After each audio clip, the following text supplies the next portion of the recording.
Olá, sejam bem-vindos ao 15º episódio do Vida e Teologia Podcast. O compromisso é de tornar a teologia acessível e prática para todos, com o objetivo de abençoar e encorajar cada um a servir a Cristo com alegria e propósito, por meio de uma teologia simples e intencional, para que possamos aplicá-la em nossas vidas cotidianas e glorificar a Deus em tudo aquilo que nós fazemos. A construção de pontes e a promoção de diálogo são essenciais para uma comunidade saudável e para a transformação da sociedade como um todo. Uma teologia sólida e comprometida com a mensagem do Evangelho pode contribuir significativamente para que os valores e princípios do Reino de Deus sejam aplicados em questões políticas, econômicas, sociais e culturais, visando sempre ao bem comum. Nesse sentido, é importante trazer à tona as verdades reveladas da Palavra de Deus e a sua relação com questões emergentes em nossa sociedade. A Igreja tem a responsabilidade de construir pontes e estabelecer diálogos em todas as esferas da sociedade, desde as autoridades governamentais até o mercado de trabalho, a arte, a cultura, a economia, o esporte, a ciência e o lazer. A teologia pode, portanto, desempenhar um papel fundamental no debate público, ajudando a promover uma reflexão saudável e a influenciar a sociedade para a glória de Deus. Portanto, como podemos ser relevantes e abrir portas para que possamos construir diálogos sem nos deixar ser influenciados pelo mundo?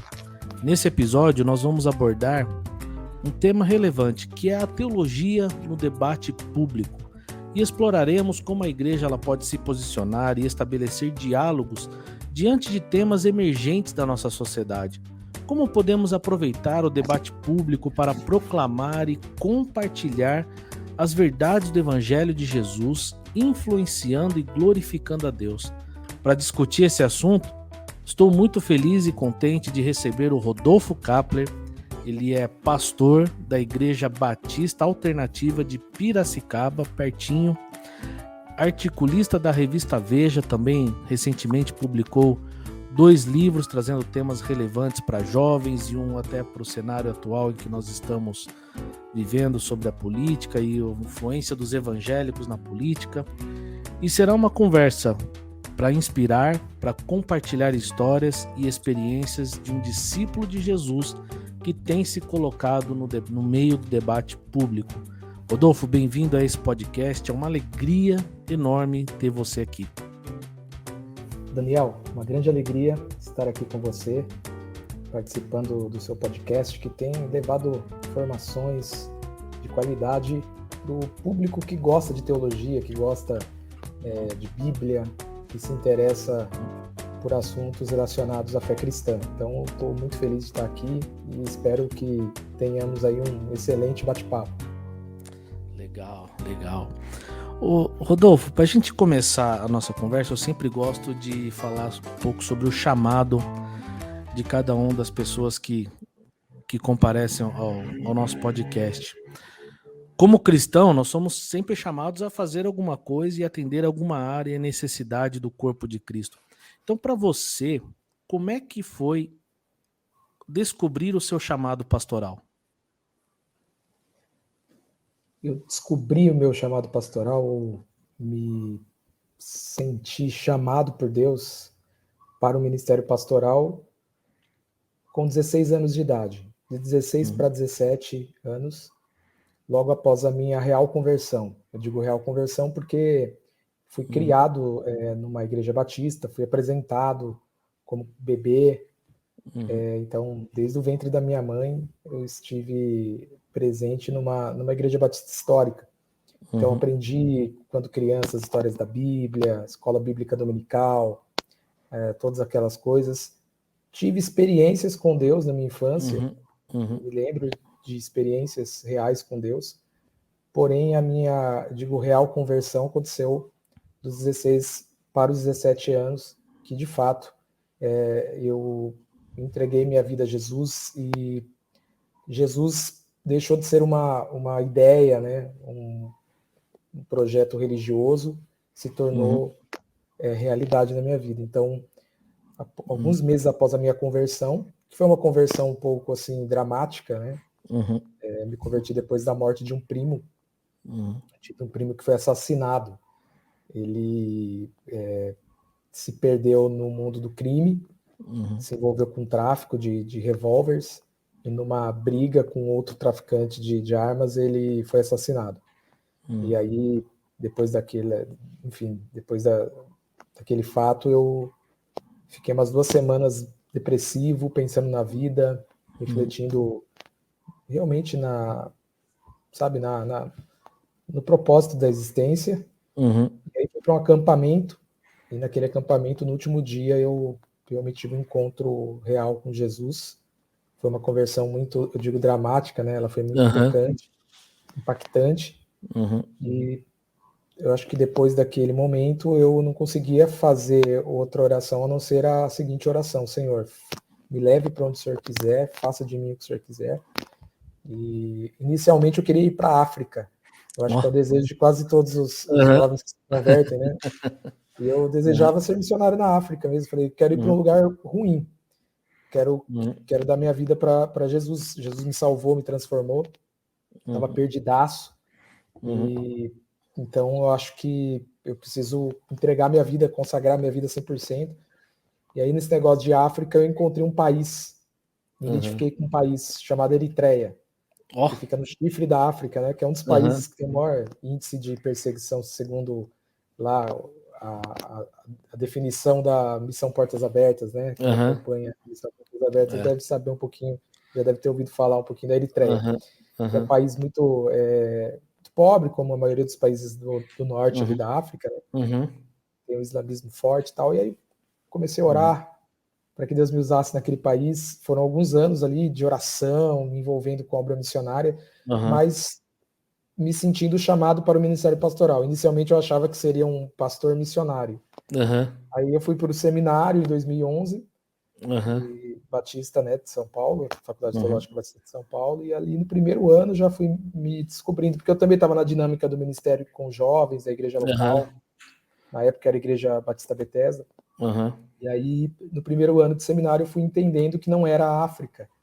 Porque eu morei com 4 africanos, seminaristas angolanos, que são meus amigos, né? Todos estão no Ministério Pastoral, pessoas maravilhosas. Porém, a gente sabe que existe um choque cultural, né, gigantesco. Ali eu me deparei realmente com a realidade da vida, né? Porque muitos jovens têm uma visão muito romantizada da obra missionária e tal. Então, morar com os caras já me levou a refletir na minha real intenção, né? Eu sei que era uma boa intenção, mas não era aquilo que, pelo menos naquele momento e nesse atual momento, Deus queria da minha vida, né? Não que eu esteja fechado para uma eventual chamada para um outro país, né? Mas foi natural, acho que foi no processo, né? No processo em que eu estava servindo como seminarista, líder de jovens, e eu fui descobrindo ali que Deus queria me usar mesmo como pastor numa igreja local, no caso em Piracicaba. Foi assim o meu chamado pastoral, assim que eu descobri a minha pastoralidade. Então, os africanos foram essenciais e usados por Deus para te colocar como pastor em Piracicaba e não na Eritreia. Foram essenciais para eu me deparar com as reais intenções do meu chamado para a África. Legal. É interessante como Deus é criativo em nos mostrar o caminho, né? Muito bom. Bom, alguns meses aí, ou anos, você tem se colocado também no meio de, não debates, mas se colocado aí a tocar em alguns temas publicamente, através de artigos e estudos, né? Você tem a experiência aí já há alguns meses de escrever para a revista Veja, né? E nesse processo você tem conversado com pessoas públicas, teólogos, jornalistas, políticos, filósofos, alguns até conhecidos, outros mais ou menos polêmicos, cristãos e não cristãos. Mas sobre essa variedade de temas que afetam a sociedade, como tem sido para você essa experiência e como ela tem influenciado o seu ministério e a sua atuação no âmbito público? Ótima pergunta, Daniel. Vai completar 2 anos que eu atuo como colaborador da revista Veja. De lá para cá, eu tenho avançado aí na minha colaboração com o veículo, feito entrevistas, matérias, algumas jornalísticas, até investigativas, mas, no geral, eu sou um colaborador. E todas essas entrevistas que eu realizei, inclusive, redundaram num livro, que é O País dos Evangélicos, que foram 20 entrevistas realizadas no período eleitoral, durante o período eleitoral. Foram entrevistas muito importantes. Essas entrevistas, tiveram outras entrevistas e outras interações que eu mantive com figuras públicas.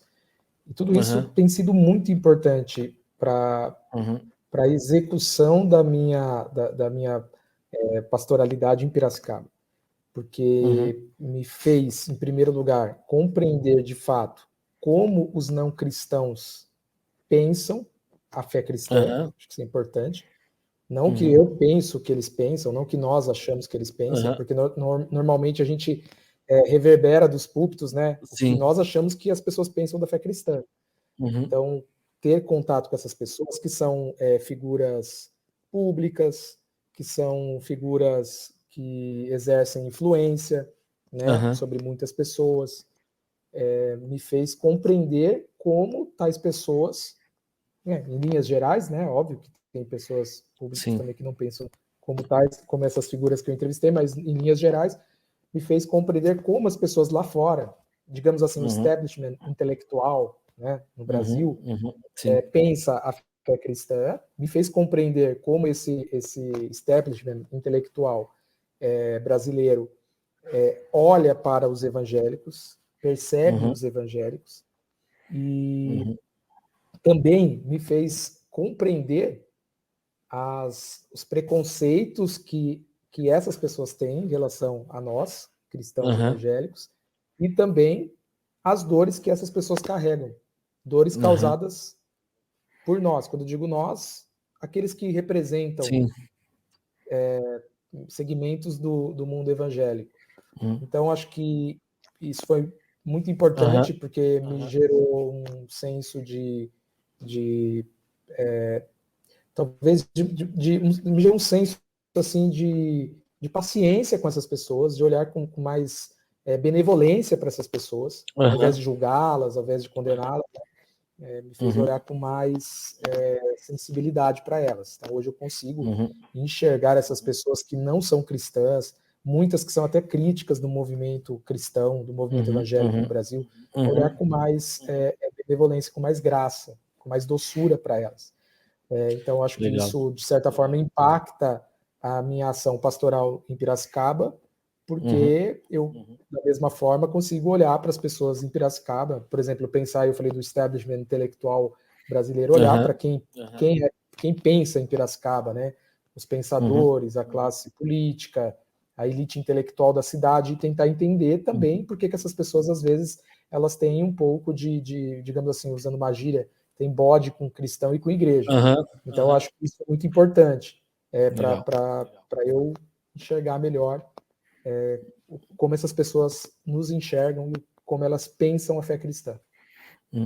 É legal porque você consegue olhar para essas pessoas por trás dos temas que são tocados, Porque muitas vezes a gente só está com embate com essas pessoas quando você fala de questões, de gênero, aborto, feminicídio, mas você não vai por trás delas e veja, puxa, como é que você pensa da nossa fé, Como você acha que é a fé cristã, Então, é legal você trazer essa visão de que quando você conversa de fato com essas pessoas, você começa a compreender não só o que elas pensam a respeito desse tema, mas também o que elas pensam da gente como um todo, Ainda mais quando a referência dessas pessoas são as figuras que geralmente, vamos dizer assim, estão na mídia, né, na televisão, que tem maior destaque aí no nosso meio, né?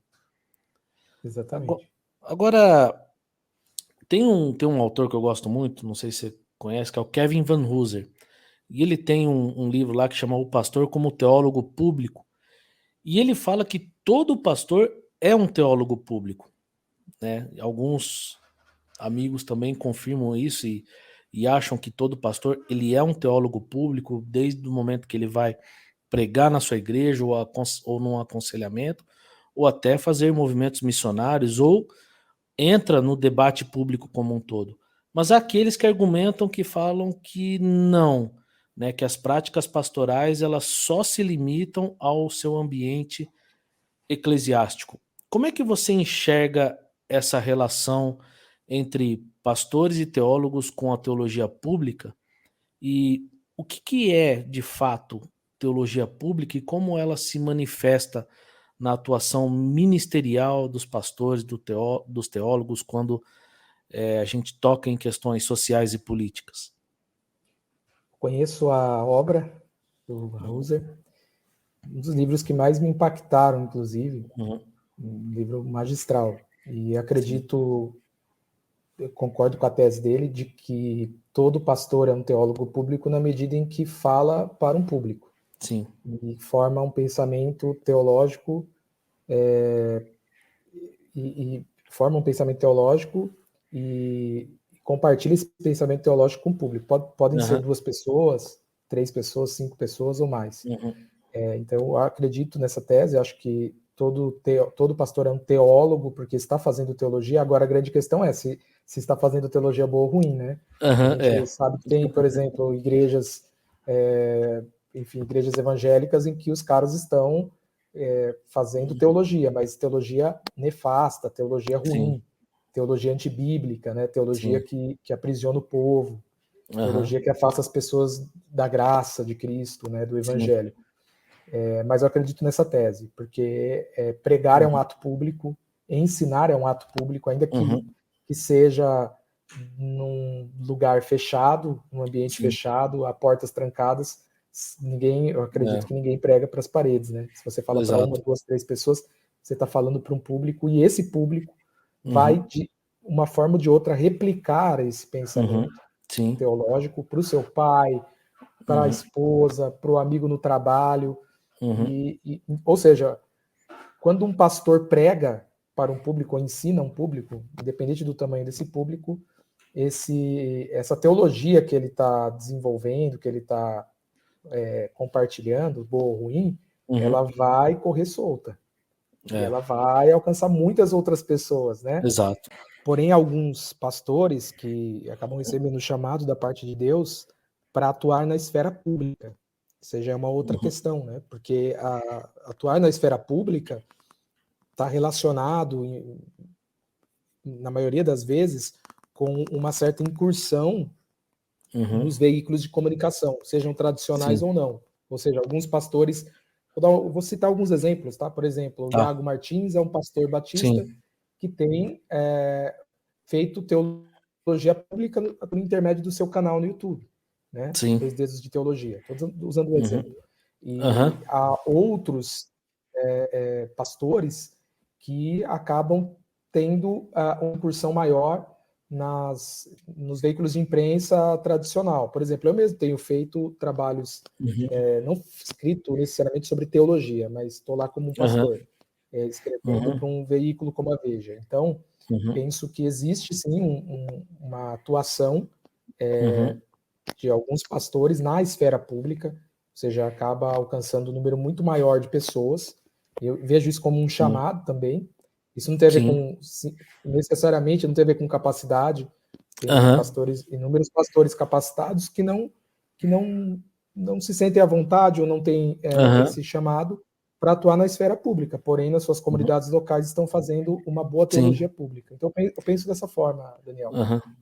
Legal, legal. É interessante você falar isso, porque eu concordo também com a tese do Van Hooser, né, que todo pastor ele é um teólogo público. Até porque tudo aquilo que você ensina dentro da comunidade, em um dado momento ela vai colocar aquilo que você ensina em prática. seja um ensinamento bom ou ruim, né? E um outro ponto que pega muito a sociedade atual que nós vivemos é: hoje você está pregando na igreja ali para 4 paredes, para um público, mas você agora você transmite essa mensagem também online, né?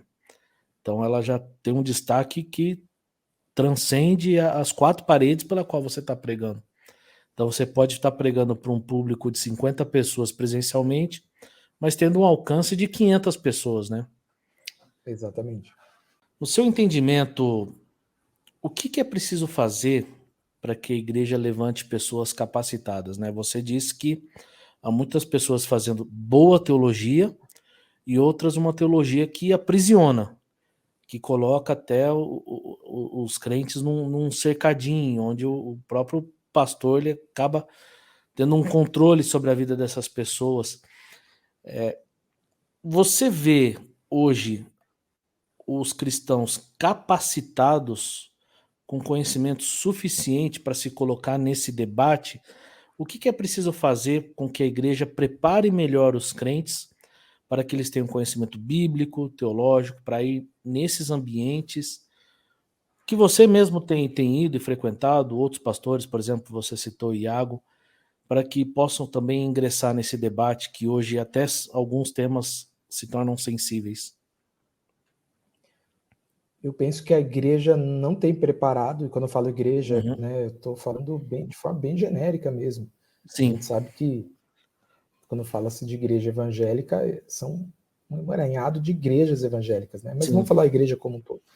A igreja Sim. não tem feito o seu papel de preparar as novas gerações para que as novas gerações Uhum. ocupem esses espaços. Por exemplo, Sim. a gente vê, são poucos cristãos na imprensa fazendo a diferença. São Sim. poucos cristãos na academia fazendo a diferença. São poucos cristãos enfim, no mundo científico fazendo a diferença. Então a gente vê essas posições estratégicas da sociedade sendo ocupadas por pessoas que não têm a cosmovisão cristã. Uhum. Eu acredito que nós erramos e erramos há muito tempo, estamos Uhum. errando Uhum. continuamente, porque em linhas gerais, via de regra, a igreja ela é Sim. anti-ciência, ela é anti-debate, ela é Uhum. anti-diálogo, ela é anti-imprensa, entendeu? Uhum. Ela sempre tem um posicionamento de reativo, é sempre um Uhum. posicionamento de ser anti alguma coisa, quando Sim. deveria ter um posicionamento mais favorável, mais positivo. Então, eu Uhum. penso que essa atitude reativa acaba afastando os Uhum. jovens dessas carreiras. Os jovens que eu digo, os jovens mais engajados, os Sim. jovens mais piedosos, Aham. aqueles que realmente entenderam, compreenderam o chamado de Jesus nas suas vidas, eles Uhum. acabam se retraindo, né? Tanto que você vê que na maioria dos casos, você vai concordar comigo, Uhum. quando há um jovem muito piedoso, ele já pensa logo em trabalhar na igreja Sim. ou ser missionário, Aham. alguma coisa do gênero. Uhum. Eu não tenho nada contra isso, eu sou pastor, né? Uhum. Você também é ministro do Evangelho. A gente sabe da importância dos ministros, dos missionários, eu Aham. acredito nisso Aham. tudo. Porém, a Sim. gente sabe que tem alguma coisa errada quando os jovens É. apenas olham para isso, né? Quando eles deveriam falar assim: olha, você é um grande jornalista, você é um jornalista sério, Uhum. ou você é um Uhum. grande cientista, né? Você é um grande advogado, um grande publicitário, um grande comunicador, um grande Sim. músico, Uhum. e vou expressar os valores do reino e tal. Mas a gente não vê isso acontecer, porque tem algum problema. É. É. Eu acho que nós poderíamos preparar melhor as novas gerações. Por exemplo, eu acho que tudo começa ali com as crianças e com os adolescentes. Uhum. Sabe qual é o grande problema, Daniel?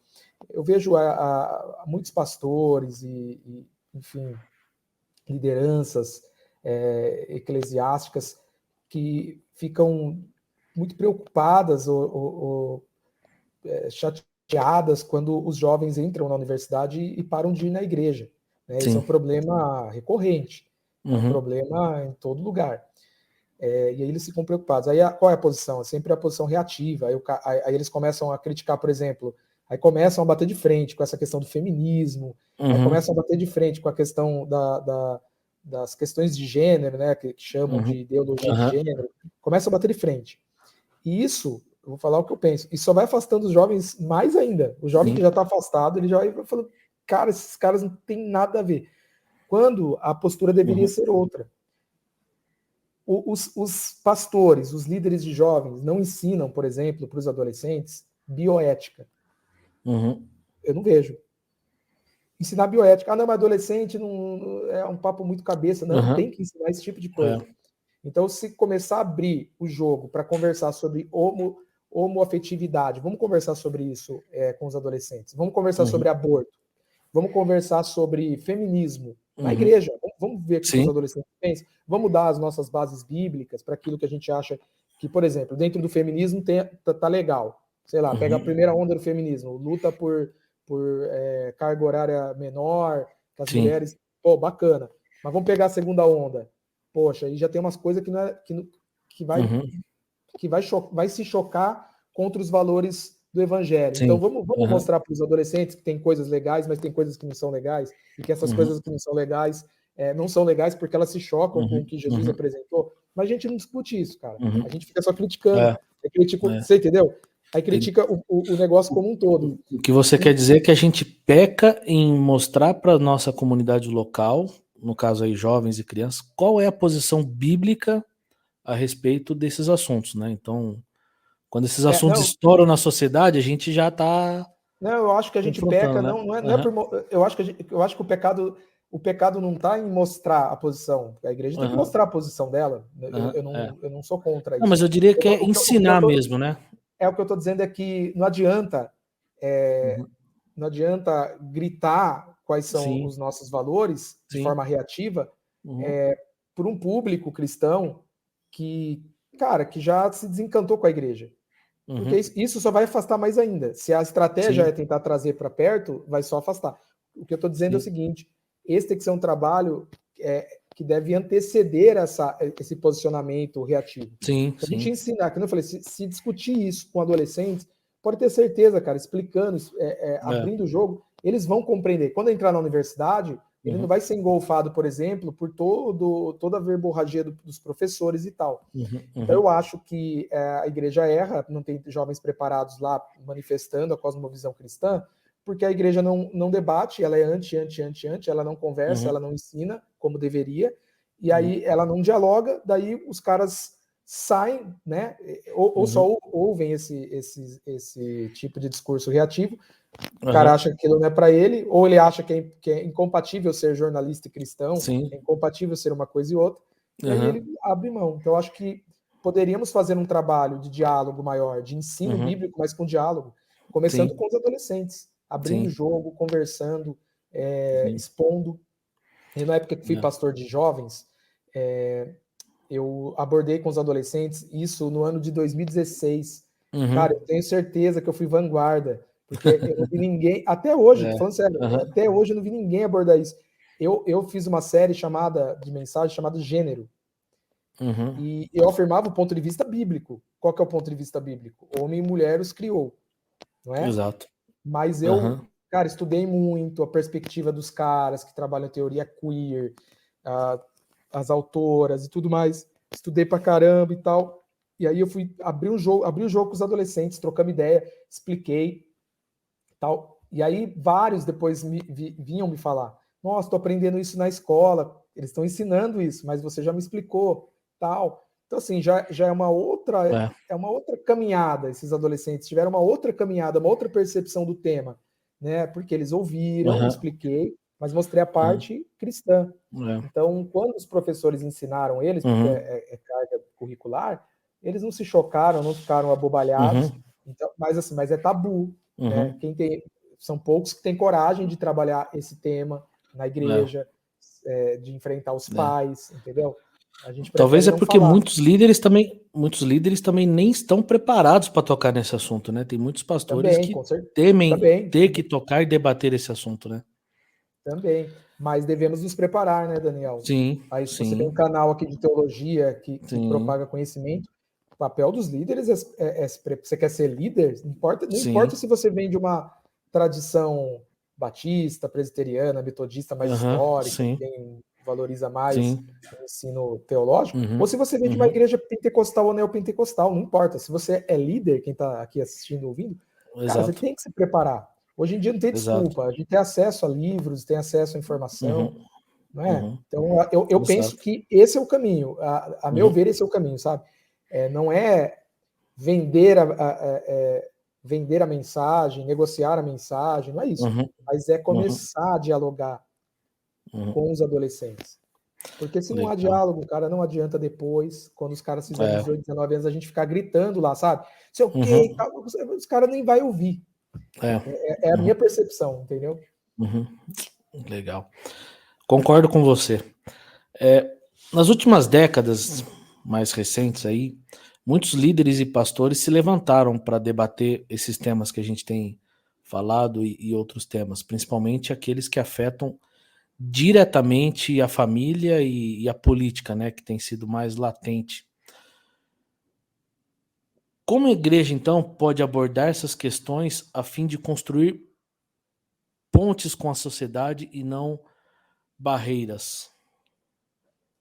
Como a igreja deve tratar desses temas internamente, É, você diz? a gente já tem me falado isso internamente, né?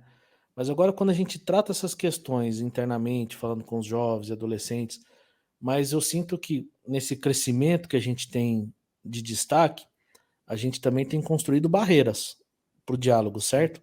Certo. Então, como é que a gente agora quebra essas barreiras? A gente ensina a comunidade local, debate com esses temas dentro da comunidade local, mas agora esses temas estão no ambiente público e a gente precisa trazer a cosmovisão cristã para dentro do ambiente público.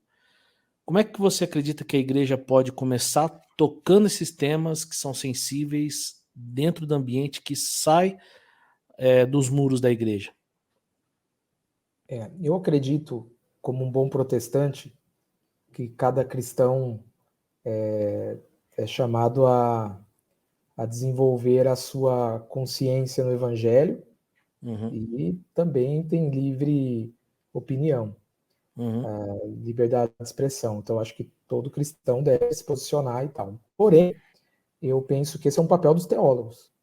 Eu uhum, acredito que esse é um papel dos teólogos protestantes, dos teólogos cristãos, evangélicos. uhum, uhum. Não estou dizendo que outros cristãos não possam, mas estou dizendo que Sim, sim. na esfera pública, no debate público, penso que esse é um papel dos teólogos, que são aqueles Uhum, que são melhores preparados, aqueles que têm mais condições de fazer uma interface entre esses temas uhum, espinhosos, uhum. porém importantes, e a teologia cristã e a Sim. Bíblia Sagrada. Então, eu acho que esse é o papel dos teólogos. Não acho que os teólogos estão cumprindo esse papel. Uhum, Eu vou fazer uma crítica aqui. No período eleitoral, eu estava entrevistando pessoas, uhum, líderes religiosos. Porém, a maioria das pessoas que eu entrevistei, a maioria dos pastores e tal, eram pessoas que se posicionavam politicamente à esquerda ou à centro-esquerda, uhum, ou eram apenas contrária ao partido, ao governante uhum. de Sim. situação. No caso, era o antigo governante Bolsonaro. Uhum, E aí, muita gente falou, cara, mas você vai trazer os caras que é contra ele? Por Deus que está nos céus. Eu tentei todos esses uhum, teólogos aí, que são os uhum, mais inteligentes e todos. uhum, Sabe, tentei o Hernandes, falei com ele, tentei o Nicodemos, não uhum. quiseram falar, tentei como que é aquele teólogo batista?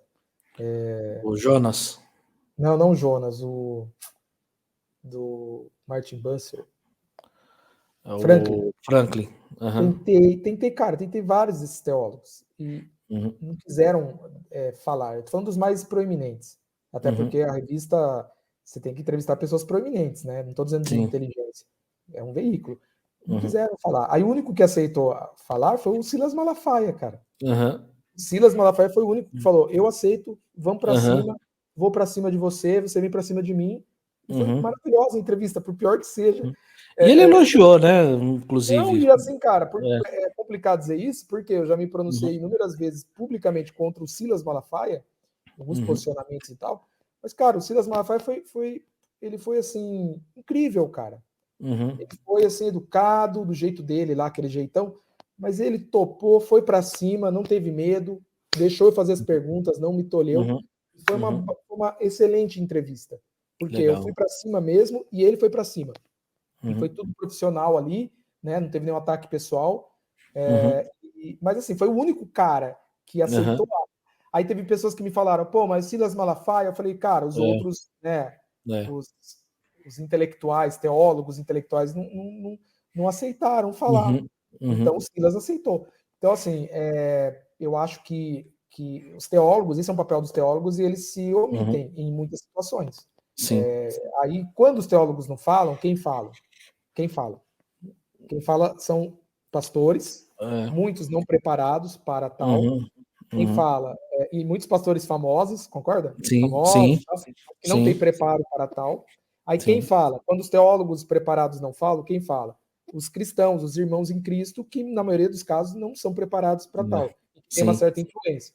Aí fica um ruído na comunicação. Vou dar um exemplo. O André Valadão, ele é um cara que, não, na minha opinião, ele não tem preparo nenhum. Não é um teólogo, ele não é um teólogo. Aí ele foi um defensor, por exemplo, ele foi um defensor do governo Bolsonaro. É o direito dele. E ele foi contrário a muitos pontos levantados, por exemplo, para aquilo que os caras chamam de comunismo e tal, ou da mistura disso com a fé. Cara, mas ele, desculpa, para mim ele só fez um desserviço, inclusive para os cristãos mais conservadores. Por quê? É um cara que fala asneira, aí quem não é cristão ouve do lado de fora, eu falei do establishment, ouve e fala assim, nossa, é isso que os evangélicos pensam? É assim? Eles são burros. Deveria, por exemplo, vou dar minha opinião, tá? Deveria ser um Augusto Nicodemos, que é um cara preparadíssimo, que pode defender os pontos de vista sobre a família, sobre a questão do aborto, entendeu? Que é um cara que vai falar e mesmo a galera de fora, né, não concordando, mas pelo menos vai ouvir, vai falar, não, esse cara é inteligente, esse cara é ponderado, sabe o que tá falando. Então, na minha opinião, os teólogos, eles acabam se omitindo. Tem um livro, né? Não sei se você já ouviu esse termo aí, até de um livro, né? Uma obra, O Silêncio dos Intelectuais. Eu acredito que o silêncio dos teólogos. Acho que os teólogos se silenciam quando não deveriam se silenciar.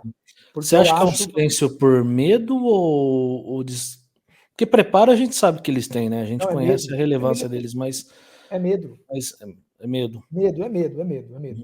E aí o que acontece? Vamos lá. É medo. E aí, veja, os caras, porque parece, né? Pô, é um complô, cara, tal. Não, eu tenho provas, né?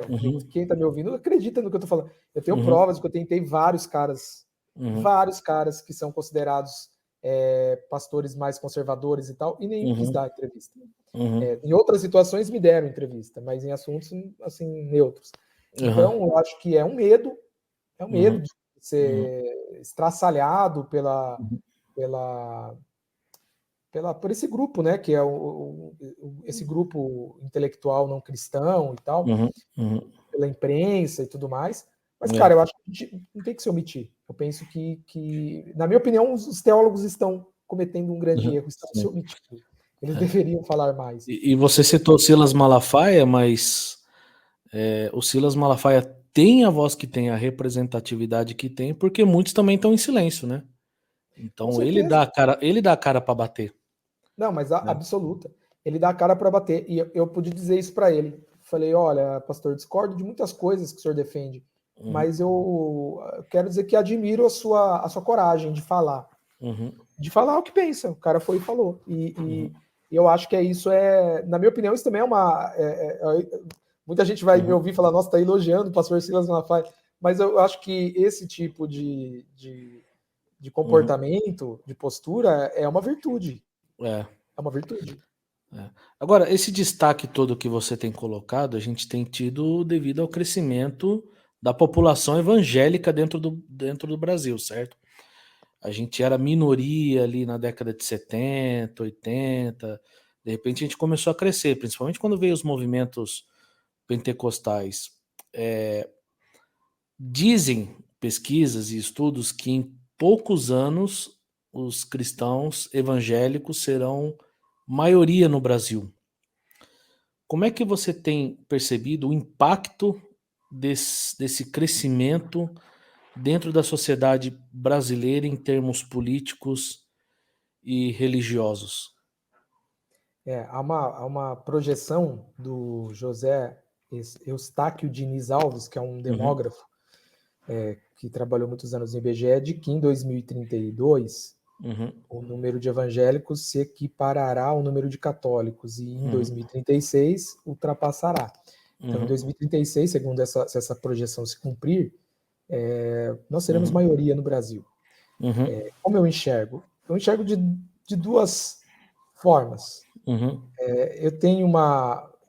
Eu enxergo os evangélicos, eu costumo dizer assim, né? Eu tenho uma percepção dos evangélicos como um cristão falando de dentro, uma percepção como uma figura neutra, tentando falar de fora. Isso é possível porque eu sou cristão, né? Como um analista. Então, como cristão, como alguém de dentro, como pastor de igreja local, como alguém que ama a Jesus, que ama o evangelho, eu vejo esse crescimento muito mais de forma negativa do que positiva. Estou sendo bem sincero. Mas você não fica feliz que está crescendo as igrejas? Cara, eu fico feliz, sim, que tem pessoas se convertendo, eu não nego isso. Tem pessoas se convertendo mesmo, tem pessoas encontrando a Jesus. Eu não sou contra, né, que o nome de Jesus seja pregado e anunciado. Porém, esse crescimento avassalador dos evangélicos, eu vejo como alguém de dentro, pensando de forma bíblico-teológica, eu vejo de forma muito mais negativa. Tem gerado efeitos mais negativos. Por quê? O que nós vemos um monte de igrejas crescendo, um monte de gente que não sabe nada do evangelho, que não sabe nada de Bíblia, que não sabe, não conhece nada das doutrinas básicas. Doutrinas básicas, por exemplo, quem é Jesus, sobre salvação, sobre... Sabe, não sabe nada, sobre igreja. Os caras não sabem coisa alguma. Isso é o analfabetismo bíblico geral. E muitas igrejas pregando teologias nefastas, domínio, abuso espiritual para todo lado. Então, cara, teologia da prosperidade, coaching, né? Essa teologia coaching, e esses artistas gospel, essa cultura... Cara, eu tenho nojo disso tudo. Eu abri o coração com você, Daniel. Tenho nojo disso tudo. E vejo, então, eu vejo assim que há aspectos muito mais negativos desse crescimento, analisando de dentro, do que positivos. Agora, fazendo uma análise do lado de fora, ou tentando fazer uma análise como um agente neutro, eu vejo que os efeitos desse crescimento são muito mais positivos, sociologicamente falando, do que negativos. Poderia citar inúmeros efeitos positivos, desdobramentos positivos, como a aculturação das classes mais pobres. As igrejas pentecostais, neopentecostais estão nas periferias, nas quebradas, nos rincões do Brasil, e aí há um processo de aculturação, querendo ou não, as crianças utilizam a Bíblia é lida, né? Tem escolinha bíblica, estão aprendendo teatrinho, estão aprendendo música, isso não se aprende na escola, nas periferias, então há um processo de aculturação, há um processo que tem acontecido muito, né, nas periferias, que é um processo de crescimento, crescimento econômico, não que eles estão prosperando, largando, deixando a classe social da qual fazem parte, mas eles conseguem, de certa forma, empreender, né? É um empreendedorismo, que de fato funciona, né? Os evangélicos, eles acabam sendo mais empreendedores do que aqueles que não são evangélicos quando moram na periferia. E a igreja acaba se tornando um ambiente de empreendedorismo para muitos dessas irmãs, desses irmãos. Então, há esse processo. Também há uma maior igualdade de gênero, porque esse é um problema da sociedade, mas nas igrejas pentecostais as mulheres falam, pregam, ensinam, então elas são tratadas com mais equidade. Há uma diminuição da violência domiciliar. Os homens se convertem, vão para a igreja, param de beber, param de bater nas mulheres. Tem inúmeros estudos, e são vários desdobramentos. Eu poderia ficar citando, né? A reinserção de pessoas ligadas à criminalidade, a reinserção social dessas pessoas, porque só a igreja que dá conta de nóia, de viciado em droga. A gente sabe que o cara vai para a igreja e ele acaba realmente mudando de vida, a igreja ajuda o cara. Então, há uma série de questões que são desdobramentos positivos desse crescimento. Então, do lado de fora, eu enxergo que os desdobramentos são muito mais positivos. Do lado de dentro, eu enxergo que são mais negativos. A igreja ela vai a lugares onde o Estado não consegue chegar. Exatamente. Né? Tem um sociólogo, né, um amigo querido, Juliano Speyer, que é colunista hoje ele tem uma coluna na Folha de São Paulo e fez um livro excepcional. Vou até deixar esse livro aqui para vocês, né, que é o Povo de Deus. Quem são os evangélicos? Ele fez um estudo sobre os evangélicos, né, um livraço, e ele diz ele afirma, né, na sua obra, que as igrejas evangélicas pentecostais nas periferias, elas agem como um estado de bem-estar social informal, onde o Estado, que você falou, onde o Estado não chega, as igrejas chegam. Sim, então, entendeu? Eu faço essas duas análises, de dentro e de fora. De fora eu tenho uma análise positiva, de dentro já não é tão positiva. E quando você fala da questão aí de violência e tal, um homem transformado, quando o homem se converte, 96% da família se compromete com o evangelho juntamente com o homem. Porque a transformação do homem ela chama muito mais atenção do que a transformação da mulher. Geralmente, quando a mulher se converte e o marido não, a mulher não consegue ter tanto impacto na vida do homem como o homem tem na vida da mulher, né? Então, a transformação do homem chama muito mais atenção do que a transformação da vida da mulher. Então, geralmente, esse crescimento também levam famílias inteiras para o evangelho e a transformação, né? Por outro lado, você falou aí de a gente tem um analfabeto bíblico, né? Vamos dizer assim. A gente está chegando a ter experiência de pessoas que se dizem evangélicas, mas não frequentam mais a igreja. Né? Então, assim, também é um crescimento do descompromisso com a mensagem de Cristo, com o evangelho, com o princípio das escrituras, mas tem muita gente hoje que se diz evangélica, mas não está em nenhum lugar também. Né? Agora, a gente entrando aí um pouquinho, a gente teve um processo eleitoral recentemente que ainda gera muitas discussões, eu digo basicamente que a eleição de 2014 não terminou até hoje. Então, as 3 últimas eleições que nós tivemos, elas foram bem polarizadas, bem traumáticas, dividiram famílias, houve grandes divisões, polarizações no nosso país. Sem entrar no mérito político dos personagens, direita, esquerda, né? Mas a gente tem um grande impacto de líderes religiosos nas campanhas políticas. Qual é o impacto no aspecto para você ético e moral dessas pessoas que se posicionaram publicamente a favor de alguém? E a gente tem exemplos de todos os lados. E como essa participação dessas pessoas afeta a compreensão da separação de Estado e religião, a democracia e a polarização? Cara, eu lamento todos esses posicionamentos públicos a favor de um determinado político. Aqueles que se manifestaram a favor do Lula cometeram a meu ver, um grande pecado. E aqueles que se manifestaram a favor do Bolsonaro, da mesma forma. E quem se posicionou a favor de Ciro ou de qualquer outra figura, igualmente. Porque penso o seguinte, acho que as lideranças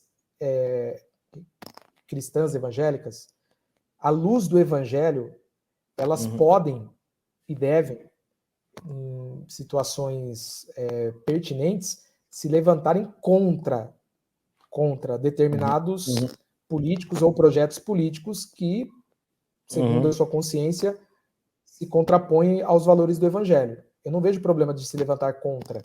Né? A gente vê Jesus naquele contexto, que não era o nosso contexto, mas Jesus falando, vamos dizer, aquela raposa. Jesus nunca teve medo de se opor, por exemplo, aos poderosos.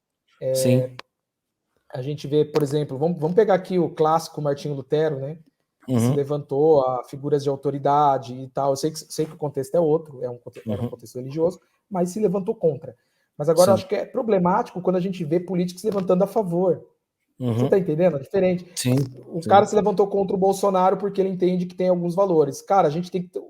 nós temos que sempre estar contra, na minha opinião, contra o poder. Eu não estou dizendo que você não possa apoiar, orar pelos seus líderes e apoiar, mas eu acho que a postura de protesto, aí falando como protestante, tem que ser contra figuras que estão no poder.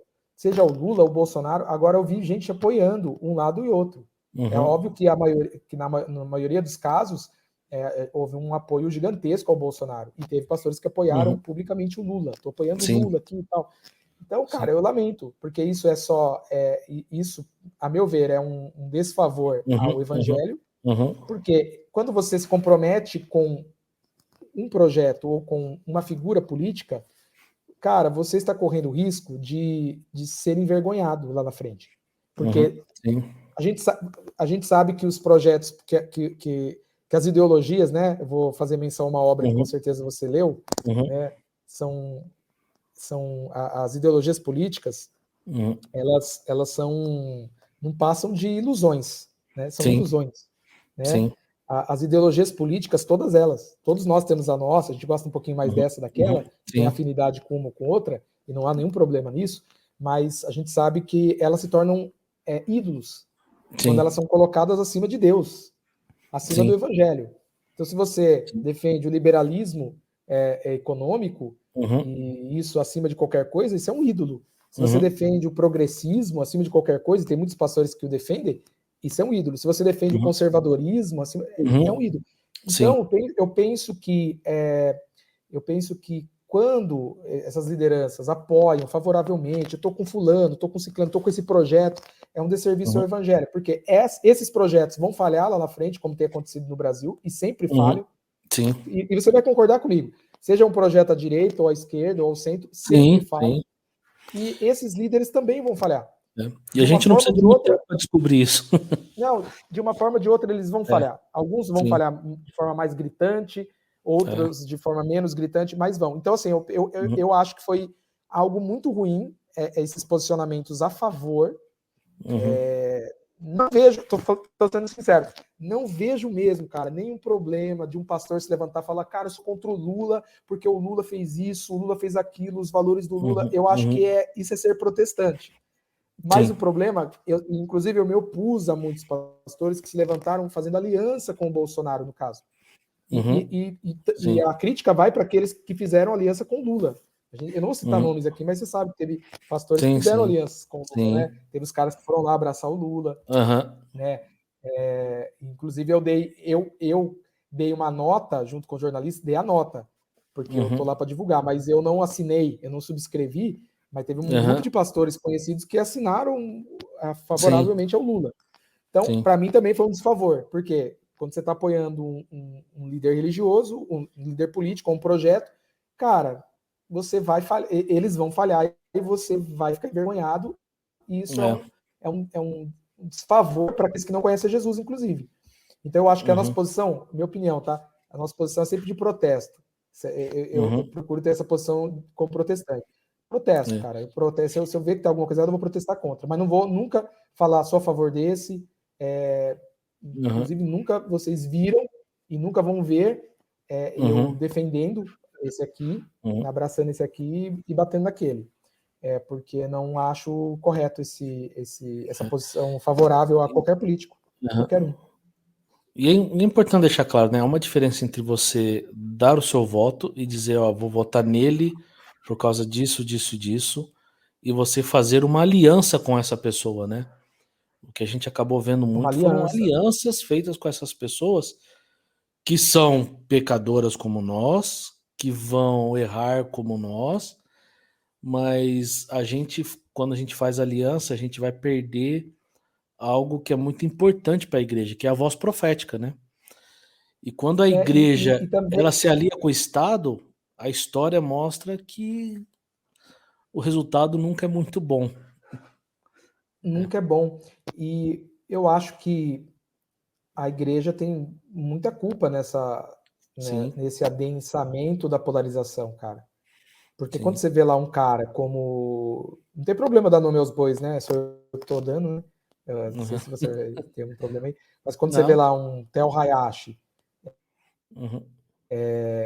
cara, fazendo pronunciamento a favor do Bolsonaro, beleza, o direito dele.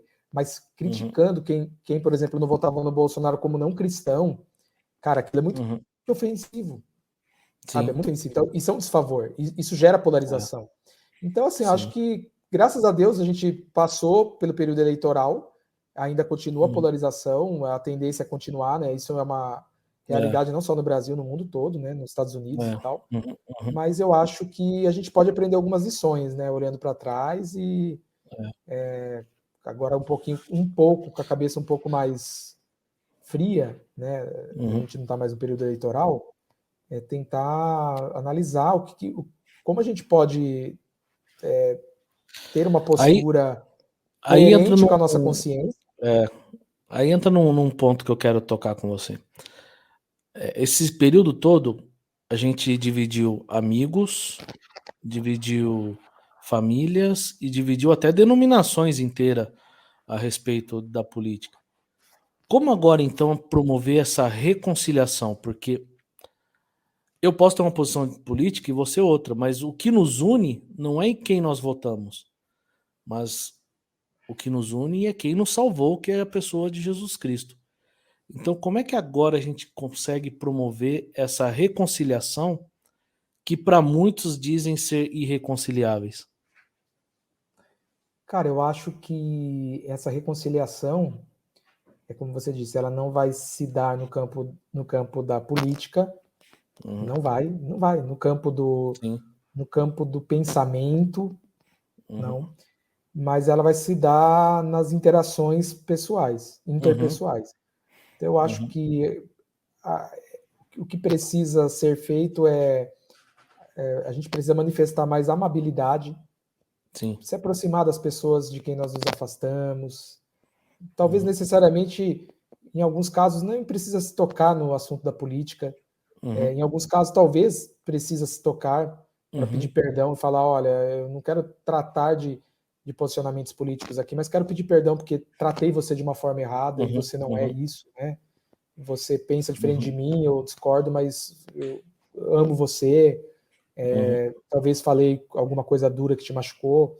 Então, eu acho que precisa haver muita humildade, muito arrependimento e amabilidade para a gente se aproximar, cara, entender, como você disse, que as pessoas não são seus pontos de vista políticos, né? A gente é muito mais do que isso. Mas não dá para falar, não, dá para falar de futebol, dá para falar sobre muitas outras coisas, dá para falar de série, dá para falar de muitas outras coisas que necessariamente não precisam desembocar em política eleitoral, né? Política partidária. Então, eu acho que é necessário que haja muita humildade, muito quebrantamento, amabilidade, para que a gente reconstrua as relações que foram rompidas, né? E diálogo. Diálogo não só no sentido de ficar discutindo minúcias da política, mas diálogo mesmo, de conversar e ouvir as pessoas. Não sei se a gente consegue melhorar muito esse quadro, mas eu acho, eu como cristão sempre advogo que é possível. Se a gente compreende de fato o que é o evangelho, exato. a gente precisa entender, né, que há reconciliação. Então, exato. E que as pessoas elas não representam os seus pontos de vista políticos, né? Elas são muito mais do que isso. E diante de tudo isso que a gente tem falado, qual é o risco que você percebe da igreja se afastar da sua missão principal, que é a pregação do evangelho, para adotar bandeiras ideológicas e políticas, independente de que lado são? Você enxerga algum impacto que os evangélicos causarão na cultura política brasileira daqui para frente? Cara, eu enxergo de forma muito negativa. Por quê?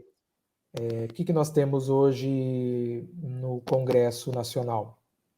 A gente tem uma bancada evangélica que não tem nada a ver, defende coisas que não tem nada a ver com o evangelho do reino, né? Que quer homogeneizar tudo, e política, aí eu faço menção aqui a Hannah Arendt, né? Política é a arte da diversidade. Isso é política, né? O parlamento é um lugar onde tem pessoas de direita, de esquerda, de centro. Cara, seria muito problemático se no parlamento de pessoas de esquerda. Seria horrível. Uhum. E seria muito problemático se no parlamento tivesse só pessoas de direita. Você concorda comigo? Uhum. Ou Sim. pessoas só de centro. O parlamento é para ter gente de todos os lados, né, do campo democrático. Porque é isso que faz a política ser rica. É um cara que pensa de um jeito, outro que pensa de outro. Aí você vê o cara mais conservador vai defender algumas pautas importantíssimas, muito importantes, não só para nós cristãos, para a sociedade. E Sim. o cara que é mais progressista vai defender algumas pautas que são muito importantes para nós e para a sociedade. Outras pautas que eles vão defender, talvez para nós cristãos não tenha nada a ver, e para a sociedade tenha, e vice-versa. Então eu acho assim que a gente não vê no Congresso Nacional, quando eu me refiro aos cristãos, essa diversidade. A gente vê uma tentativa de homogeneizar tudo ser homogêneo, e isso é ruim, isso é a morte da própria política, né? É uma forma de tolher a própria política. Então, eu não vejo a bancada evangélica como um fator positivo no que diz respeito à manifestação da fé evangélica na esfera pública, no cenário político. Eu não vejo. Porém, eu acho que nós cristãos, os pastores, os cristãos em geral, os profissionais, né, a gente pode fazer diferença. A gente pode fazer diferença realizando a política não eleitoral, né? Porque a gente acha que tudo é política eleitoral, né? Política eleitoral tem a ver com voto, tem a ver com partido, tem a ver com congresso, tem a ver com essas coisas todas, que é muito importante. Sim. Mas a política não eleitoral tem a ver com o impacto que a gente gera na cidade. Então eu penso que o problema vou falar aqui, a minha opinião, tá? Eu tô nem aí. O problema dos cristãos das igrejas, chamadas igrejas progressistas, é que os caras ficam muito blá blá blá, mas os caras fazem pouco.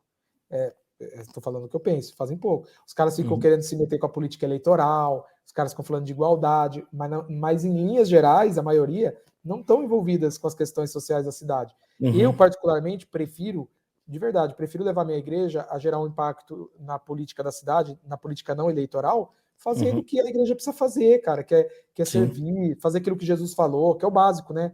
Vestir quem está nu, dar de comer para quem não tem. Coisas que Jesus mandou a gente fazer, são coisas que Jesus mandou a gente fazer. Então, eu acho que quando a gente se envolve com essas questões, não só essas questões assistencialistas, mas outras questões, por exemplo, tentar, como liderança religiosa de uma cidade, a gente participar dos debates da sociedade civil, sabe? Participar dos debates da segurança pública na cidade, se relacionar com as lideranças comunitárias. Lógico que talvez você não vai conseguir se relacionar com todas as lideranças, mas se relacionar com a liderança comunitária do bairro próximo à sua igreja. Eu acho que isso sim gera um impacto muito mais eficaz na política, né, não eleitoral, nos rumos da polis, nos rumos da cidade, do que necessariamente aquilo que muitas igrejas fazem, que é tentar entrar no jogo político.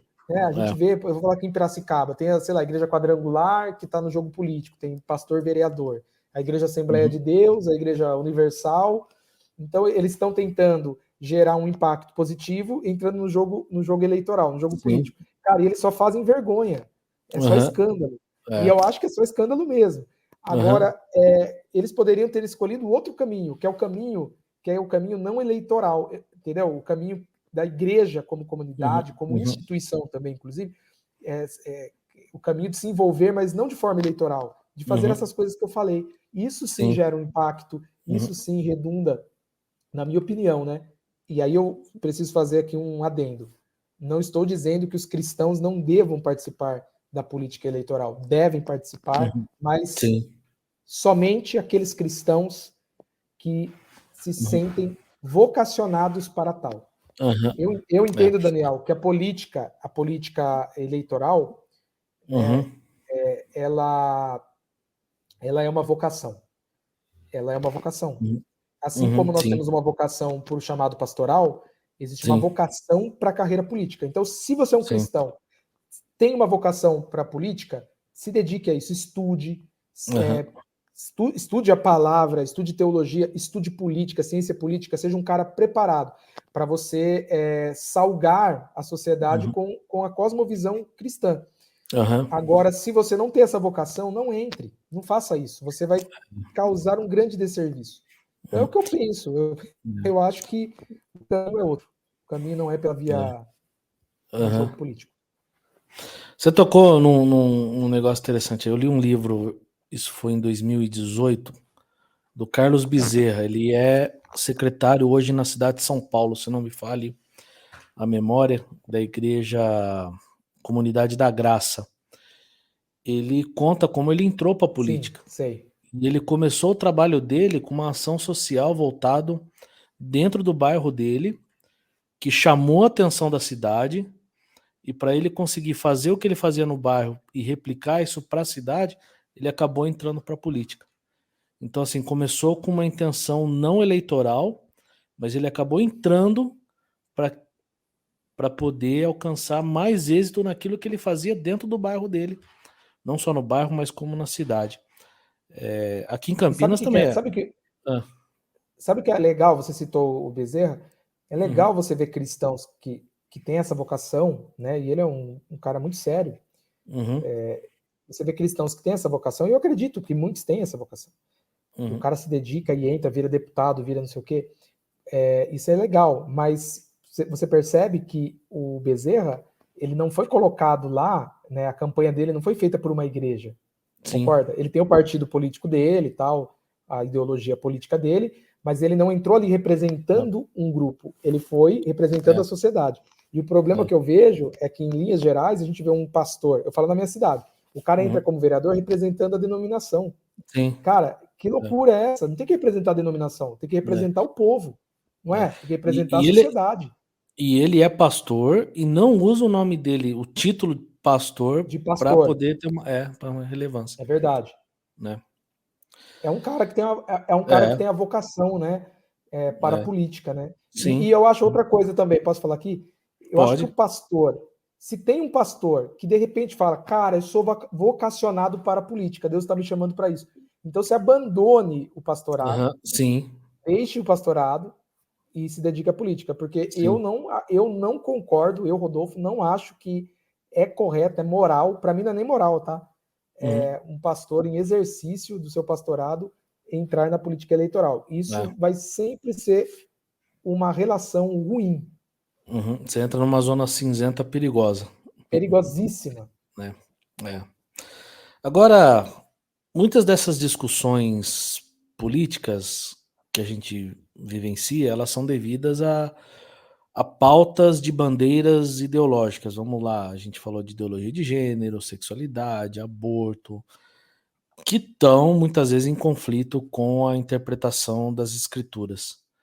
Então, como é que a gente consegue promover diálogo construtivo quando a gente precisa, além de combater uma discriminação que sim, ela existe, mas ao mesmo tempo sem perder a necessidade de falar, olha, isso aqui é pecado. Qual é o papel da igreja na promoção da inclusão, do diálogo, do respeito a essa diversidade de pensamento que nós temos, na prática religiosa e suas relações com a sociedade? Acho que, em primeiro lugar, aproximação. A gente raramente deseja se aproximar dessas pessoas, né?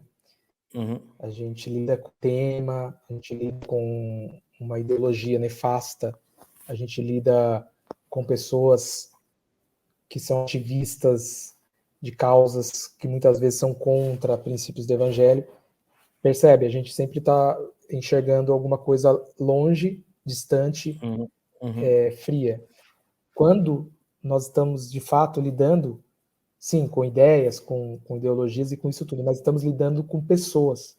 Por detrás dessas ideologias, agentes propagam essas ideologias, são seres humanos.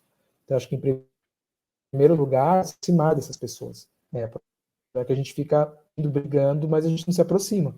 A gente se, por exemplo, muitos de nós, né, a maioria, se levanta contra os ativistas homossexuais e tal, mas a gente não chama os caras para mesa, para conversar, para trocar uma ideia, para falar, cara, eu quero ouvir. Eu tenho meu ponto de vista, tenho minhas dificuldades, mas eu quero saber, eu quero ouvir você. Esse é meu lado, eu sou cristão, eu penso assim.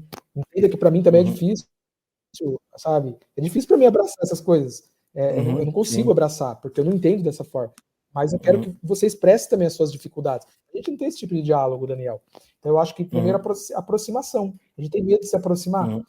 Temos que nos aproximar dessas pessoas, conversar, ouvir. E quando eu digo nós nos aproximarmos, estou falando da gente mesmo, líderes, aqueles que são lideranças religiosas. Em segundo lugar, diálogo, né? Como eu disse, se aproximar, dialogar. E é óbvio que você não tem que vender, se vender. Você não deve negociar os seus princípios. Nunca. Porém, a gente precisa se aproximar. Eu tive uma conversa há pouco com... Olha só, foi um casal de homoafetivos lá na minha igreja. E esse casal foi. 2 caras apareceram lá e tal. E aí a gente fez uma confraternização no dia e eles ficaram para confraternização. Eu me assentei com eles, comecei a conversar. E aí um deles perguntou assim, né, para mim, pastor, sua igreja, ela se considera... Como você considera a sua igreja? Afirmativa ou inclusiva? Cara, ele falou isso na mesa. O que eu poderia ter feito? Eu poderia ter sentido, né? Inclusive, né? Para fazer média. Ou eu poderia também ter dado uma em cima do cara. Não, eu peguei, olhando no olho, eu falei, olha, minha igreja não é inclusiva nem afirmativa, e eu tenho um grande problema com esse termo. Ele olhou assim, eu falei, sabe por quê? Porque é um termo que não faz sentido. Existe igreja inclusiva, igreja progressista, igreja conservadora. Igreja é igreja. Igreja é o corpo de Cristo. Igreja é a união daqueles que foram lavados e remidos pelo sangue de Jesus. E igreja é um ambiente, por essência, ele deve ser inclusivo no sentido de que todas as pessoas são bem-vindas. Né? Todas bem-vindas à igreja. A gente não pode botar uma plaquinha e falar, ó, você pode entrar com salvo, quem não entra. Né? Então, a igreja tem que ser um ambiente em que as pessoas se sintam à vontade para se assentar, ouvir a palavra, ouvir o evangelho, porque quem transforma as pessoas é o evangelho. Quem transforma as pessoas é a palavra, não somos nós. E aí o cara falou, pô, faz sentido, tal. Ele falou que igreja... Aí ele mesmo falou, igreja afirmativa só tem gay, né? E a igreja de Cristo é diversidade. É velho, criança, adulto, rico, pobre. Então eu acho que dialogar, cara, sentar à mesa. Às vezes esses caras também não estão ouvindo muito o que a gente tem a dizer, porque a gente não se assenta com eles. A gente não... É sério, a gente não tem diálogo assim, genuíno, olho no olho, levando para refletir, né? Então, aí fica aquele embate, né? Eu falando do alto das minhas redes sociais, a minha verdade, e aí o cara não vai ouvir minha verdade, porque ele vai receber aquilo como uma reação, sei lá, uma agressão. E aí esse jogo, cara, eles contra nós contra eles. Então eu penso que a aproximação, diálogo, não há outro caminho. E obviamente que a gente precisa sempre deixar claro o que a gente pensa, o que a gente acredita. A gente não pode fugir daquilo que é princípio. Só que eu acho também que tem uma questão, sabe, Daniel? A gente fica muito defendendo nossos princípios a todo momento, cara. Eu vou ser sincero para você. Eu tenho os meus princípios.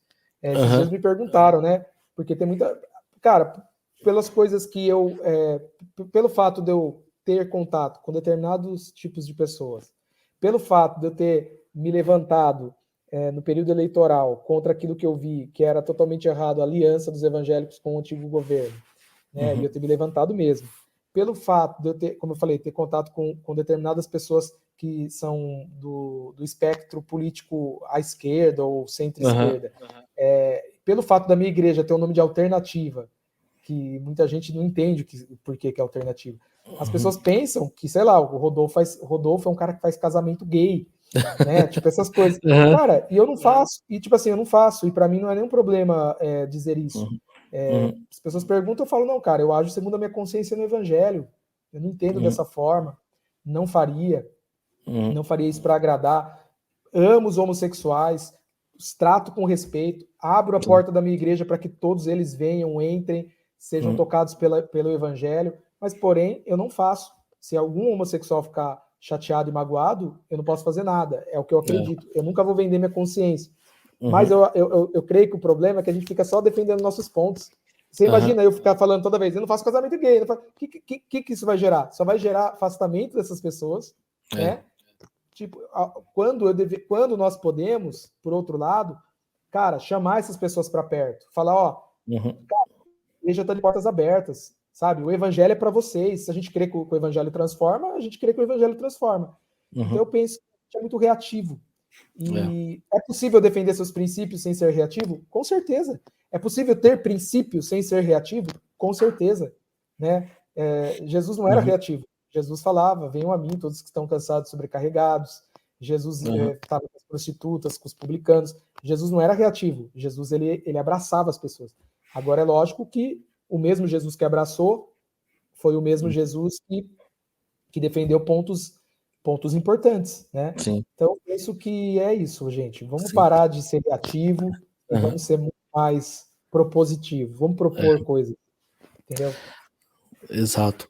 E a gente nós não somos nós que vamos converter as pessoas, né? Exatamente. É Cristo. Então a gente às vezes quer tentar converter essas pessoas na força.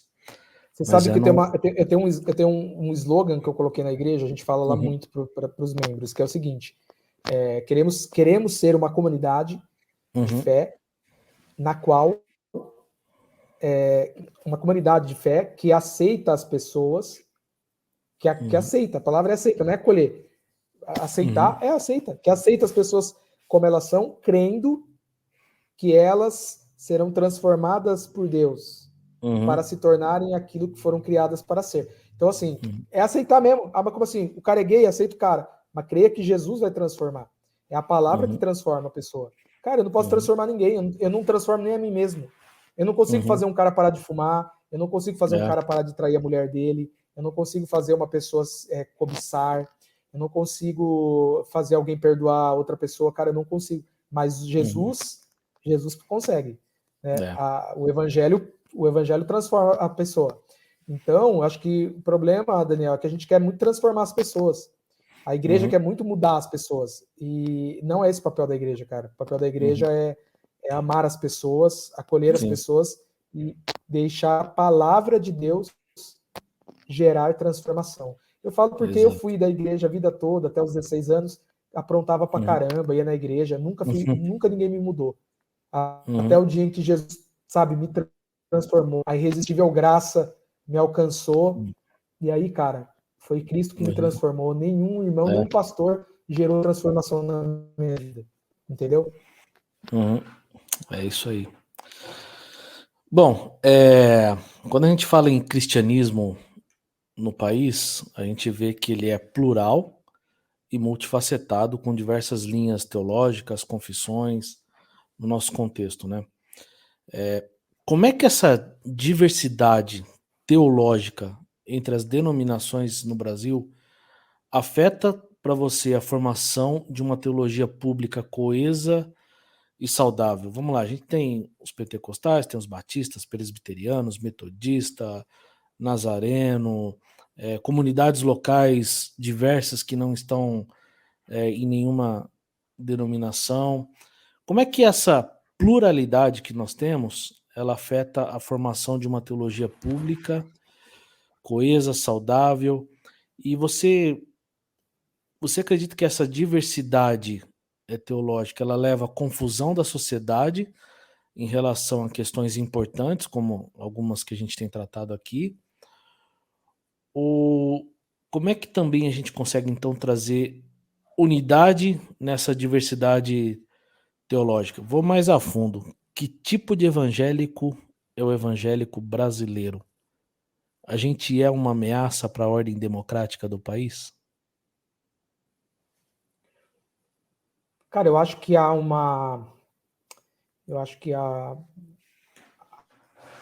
algo de saudável na diversidade teológica. Não sou a favor de uma homogeneidade teológica. Eu acho que há diversidade. A gente tem, dentro daquilo que a gente chama de ortodoxia, né? A gente tem inúmeras teológicas, inúmeras. Então, eu vejo isso como algo saudável. Porém, eu acredito que o problema não é a diversidade teológica. Um exemplo, eu não defendo, não sou proponente da teologia pentecostal. A teologia pentecostal, né? Que é um movimento teológico. Porém, eu respeito os pentecostais clássicos, aqueles mesmos Sim. pentecostais clássicos, né, Sim. que os caras acreditam diferente de nós, mas eles tinham um embasamento e levavam a sério as escrituras e tudo mais. Você pega lá aqueles assembleianos de primeira viagem, né? Sim. Via de regra, eram pastores muito sérios, que estudavam a palavra e tal. Então eu não vejo como algo ruim, assim, para a esfera pública. Acho que o problema é a diversidade teológica. Acho que o problema é as teologias nocivas. Eu acho que é diferente. Ter diversidade são vários pontos de vista. Sei lá, Sim. são várias correntes teológicas. Mas agora, teologias nocivas, como, por exemplo, teologia coaching, se é que a gente pode chamar de teologia, nocivo. Isso é ruído para a comunicação, para a execução de uma teologia pública. É ruído. A teologia da prosperidade é ruído. A gente tem outras teologias, né? Então eu penso que essas teologias, né? Outras teologias, né? Que eu não quero talvez entrar muito a fundo, mas que podem ser, ser ruídos para a comunicação do evangelho. Mas eu não tenho problema com a diversidade, com os pontos, né? Sei lá, o cara, eu advoga formada. Tem outro cara que fala, sou calvinista, outro arminiano, mas desde que você tenha base, que você defenda, é lógico que você vai ter um debate, um arranca-rabo gigantesco nessas duas correntes teológicas. Mas acho que o problema não são as teologias que são diferentes, acho que o problema é essas teologias nefastas que não são teologias. Sim. Que se aprendem como teologias, aí acabam gerando ruído na comunicação. Porque quem está lá fora pensa que a teologia da prosperidade é teologia, de fato. Pensa que a teologia coaching é teologia de fato. Entendeu? Pensa que, por exemplo, o que aquele Dave Leonardo faz é teologia. Não é teologia. No caso, na minha opinião, ele não está fazendo teologia. Então, o problema é esse. Não a diversidade em si. Porque a diversidade, né, faz parte do movimento protestante. Você vê Lutero, Melanchthon, Münzer, cara, ali já era um conflito de ideias e pontos de vista teológicos, né? Só ali, no comecinho. Há uma diferença entre interpretação diferente, como, por exemplo, calvinistas e arminianos que interpretam a Bíblia de alguma forma diferente, mas ambos podem dialogar e construir uma teologia saudável, quando há uma outra diferença é a gente ter teologias que são duvidosas acerca da luz das escrituras, né? Como você disse, prosperidade, do coaching. Sim. E outras, né? Exato. E a gente pode É o que eu aprender quis dizer. com o interdenominacionalismo. Eu acho que a saudável é uma teologia que se baseia na Bíblia, uma teologia cristocêntrica, e aí a partir daí você tem toda essa diversidade teológica. Mas penso que, acho que foi uma boa definição a sua, que eu quis dizer. Quando você tem pseudo-teologias, né, que não são teologias bíblicas, teologias cristocêntricas, que são essas falsas teologias que eu acabei de citar, e isso é ruído para a comunicação. Eu acho que essas teologias são problemáticas. As pessoas estão para além do muro das igrejas, na esfera pública, elas acabam achando que, de fato, essas teologias definem o que nós pensamos, né? O que nós acreditamos, e não é o que a gente acredita. Outra pergunta foi sobre que tipo de evangélico é o evangélico brasileiro e se isso é uma ameaça para a ordem democrática do país, né? Há um medo da sociedade de que os evangélicos construam uma espécie de teocracia, né? Eu discordo e acho que a diversidade teológica ela só aumenta a democracia no país. Acho que o perfil do evangélico brasileiro é o perfil pentecostal, neopentecostal, periférico. Esse é o perfil, tá? Isso sociologicamente falando. Negro, pardo, classe C, D e E. Esse é o perfil. Esse é o perfil do evangélico brasileiro. Né? Se a gente pegar, inclusive, se a gente fizer uma análise dos números e tal, demográfica, esse é o perfil do evangélico brasileiro. Não acho que que esse evangélico seja um risco para a ordem democrática. Não penso que os evangélicos são um risco para a ordem democrática. Para mim, um risco para a ordem democrática são os grandes líderes das grandes denominações evangélicas que a gente já conhece, que eu já citei algumas aqui, que estão envolvidos diretamente no jogo político. Para mim, esses caras são um risco para a ordem democrática. Você pensa no Edir Macedo, você pensa nos caras da Assembleia de Deus, né? Você pensa no Quadrangular, esses caras e outros mais, né? Da Deus é Amor, não, da Sara Nossa Terra, aquela turma toda. Não estou dizendo que seja antidemocrático, é um risco. Mas não os evangélicos, o público evangélico, não vejo como um risco, muito pelo contrário. Acho que eles estão, na minha opinião, eles estão apenas expressando o direito político deles, de votar em quem eles acham que melhor representam eles. O meu problema nunca foi com os evangélicos que votaram no Bolsonaro. O problema é com os líderes que fizeram aliança e que, ao fazerem aliança, fizeram aliança porque possuem outras intenções dúbias, entendeu? Estão se locupletando com essa aliança. E sempre a minha treta foi com esses caras, com os líderes e com essas intenções. E digo mais, a treta nunca foi, a minha crise, né? A minha treta nunca foi, inclusive com o Bolsonaro, com a figura política do Bolsonaro, porque eu não sou político, eu não ganho dinheiro de ninguém para fazer política, não estou no jogo político, mas era justamente com a aliança que eu via que era feita majoritariamente, também do outro lado foi feito, isso é óbvio, né? Do lado do Lula foi feita, mas foi feita por um lado. Então sempre foi isso, né? Muita gente não entendeu e não vai entender mesmo, mas é importante dizer também que a nossa pluralidade, ela também ajuda a democracia, porque a gente não é uma voz única, né? Então são diversas vozes que saem desse meio plural que é o movimento evangélico brasileiro. Então você tem reformados, pentecostais, calvinistas, arminianos, né? Assembleias ali na classe C, lá, né? Tem pessoas, pensadores, teólogos. Então, sim, são várias vozes. Não tem uma voz que comanda, não. Esse é o pensamento evangélico. Não, são várias vozes que fazem apenas contribuições para a democracia. Eu li um livro recentemente que chama Quem Tem Medo dos Evangélicos. Foi escrito por um teólogo da Assembleia de Deus. E ele diz que um país cada vez mais evangélico vai ser também um país cada vez mais secular, porque devido à diversidade de denominações e pensamentos teológicos que nós temos. A gente tem várias áreas da sociedade além da política, como questões relacionadas, por exemplo, violência doméstica, mudança climática, migração, guerra de informações, né? Como é que a teologia pode também se aplicar nessas áreas e contribuir para áreas que saem aí desse âmbito político? De que maneira a gente pode ter uma abordagem mais abrangente para que possa integrar e trazer bem-estar para a sociedade que é cada vez mais individualista?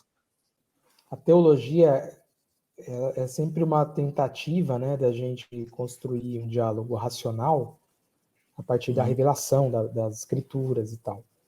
Então, essa tentativa de construir um discurso, né, racional precisa estar presente nesses debates sobre esses temas importantes, como as mudanças climáticas, a questão do racismo, essa questão da imigração em massa, da polarização política, das crises econômicas.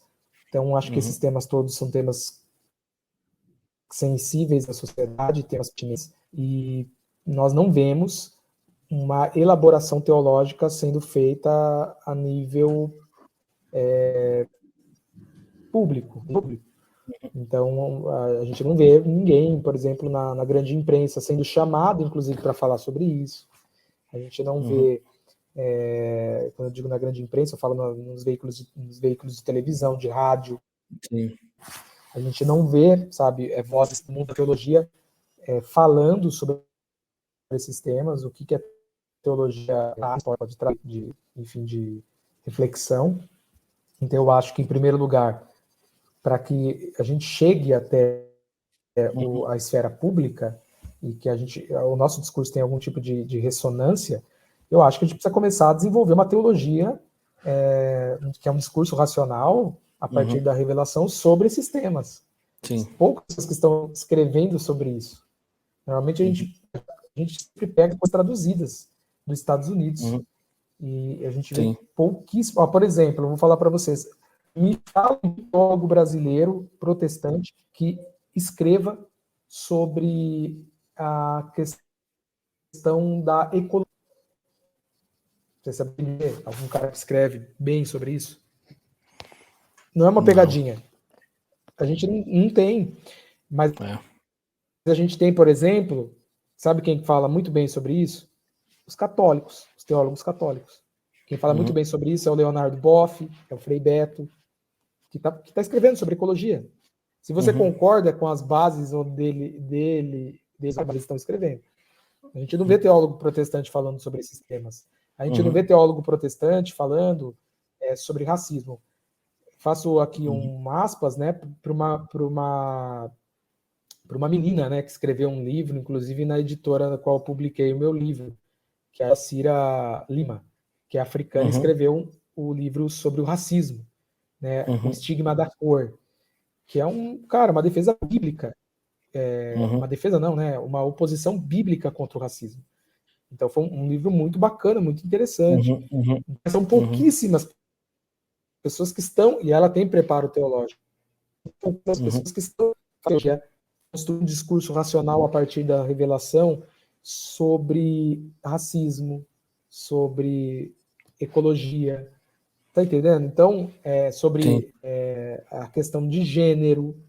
Então, eu acho que para a gente chegar lá, né, na esfera pública, a gente precisa começar a desenvolver. Sim. A gente precisa começar a falar, escrever esse tema. Fazer teologia. A gente não faz. Sim. Então, a gente pega nos Estados Unidos, a gente não faz teologia sobre temas. Aí você tocou num ponto interessante, porque a gente, quando faz seminário, nós somos preparados para ser pastores, pregadores e ministros do evangelho dentro do âmbito eclesiástico. Mas a gente é pouco preparado para lidar com questões públicas, né? Para desenvolver teologia pública. E a gente já comentou aqui que isso deve ser uma função do teólogo. O teólogo ele tem que se colocar na esfera pública para debater esses temas. Então, como a formação teológica pode capacitar para que pessoas possam se envolver nessas discussões relevantes? E qual a importância de formar teólogos para que possam contribuir no debate público, seja questões sociais, políticas, econômicas, ambientais, além só de questões teológicas? Cara, eu acho que a teologia ela é importantíssima, sempre foi, e hoje, no contexto no qual vivemos aqui no Brasil, muito importante. Sério, muito importante. E, na minha opinião, as igrejas evangélicas chegaram aonde chegaram, esse monte de escândalo, porque não houve tempo para preparar os ministros, obreiros e tudo mais de forma teológica. As igrejas pentecostais explodiram, né, pentecostais, e esses caras não foram preparados teologicamente. E aí todas as corrupções possíveis acontecem, né? Quando Sim. você tem um despreparo, aí junta-se com uma má intenção, em muitos casos, com a corrupção, mas eu acho que a teologia é muito importante. Ela é importante para a saúde da igreja.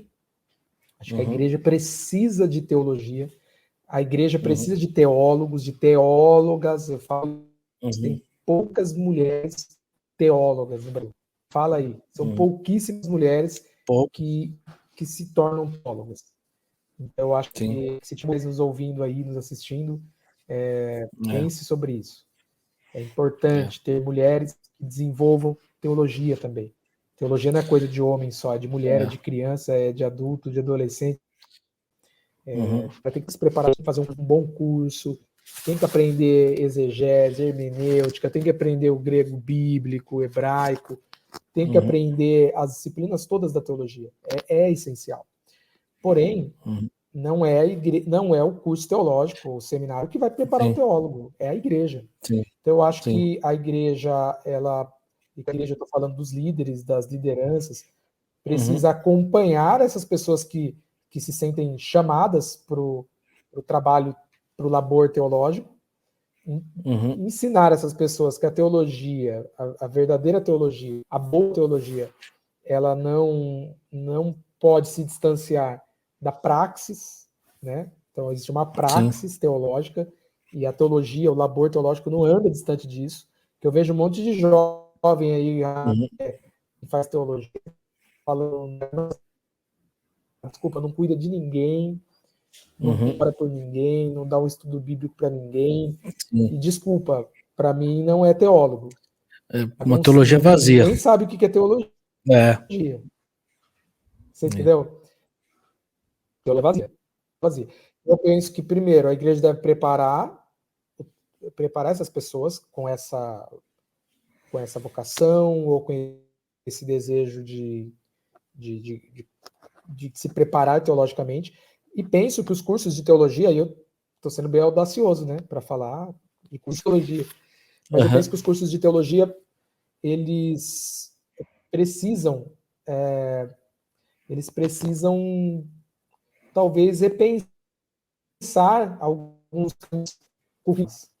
Eu acho que o que tem já deve ser mantido, o que a gente aprende, mas eu acho que, por exemplo, essas questões, vou dar um exemplo, as questões ecológicas, isso tem que ser abordado num curso de teologia. Tipo, a realidade que a gente está vivendo, estamos vivendo, o que está acontecendo no mundo, e como a teologia cristã é uma resposta para isso. Eu acho que, ou melhor, acho que as questões que se impõem na sociedade, elas devem ser mais enfatizadas nos cursos de teologia. Eu sei que tem a parte de sociologia lá, mas eu acho que, sabe, alguma coisa mais a fundo deve ser enfatizada. Eu lembro quando eu estudei, eu tive 6 meses na época de uma disciplina chamada Realidade Brasileira.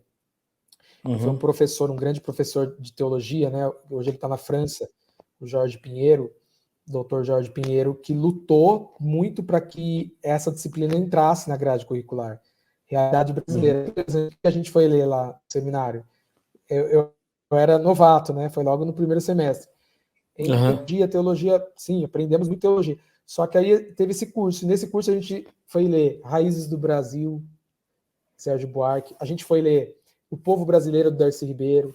A gente foi ler Casa Grande Senzala, do Gilberto Freire. Você está entendendo? A gente foi ler esses grandes intérpretes da cultura brasileira, por quê? Para entender, cara, o que é ser um pastor no Brasil, o que é ser um teólogo no Brasil. Então, eu acho que foi uma grande parada daquele professor ter lutado para que essa disciplina entrasse. Então, eu penso que algumas disciplinas hoje, Daniel, eu não sei dizer, eu não sou o cara de formação de teologia, mas acho que algumas questões que devem entrar no currículo. Talvez alguma coisa sobre ecologia, sobre o que está acontecendo no mundo, porque sabe, para preparar melhor os teólogos, para que eles saibam, inclusive, analisar esses temas, né? Porque são temas recorrentes no Ministério Pastoral. A gente lida com isso a todo tempo. Sim, com certeza. Isso, eu acho que seria tentativa de melhorar o currículo e as igrejas darem mais atenção para os teólogos. Uma boa reflexão e válida, muito válida. Bom, para você, do que a igreja jamais pode abrir mão diante de um debate público? Não podem abrir mão, em primeiro lugar, da gentileza. Eu acho que esse é o primeiro lugar. Pode abrir mão da gentileza. Sabe que eu estava relendo um livro que foi publicado há pouco tempo, do Dallas Willard, chama Gentileza que Cativa. Não sei se você leu esse livro. Já li, é um Então, eu livro acho meio que é colorido. isso. Eu acho que no debate público, exato. Eu acho que no debate público, fazendo menção a essa obra, eu gosto muito do Willard, Uhum, saudoso, né? Eu acho que no debate público a gente não pode perder a gentileza que cativa. A gente não abre mão dos nossos princípios, dos nossos pontos de crença, porém a gentileza que cativa precisa estar presente.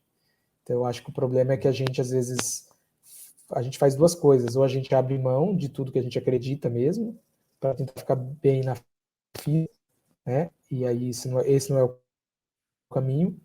Ou que defende os nossos pontos de vista, atropelando todo uhum, mundo, como fez o Silas Malafaia no programa. Vocês lembram lá da Marília Gabriela, né?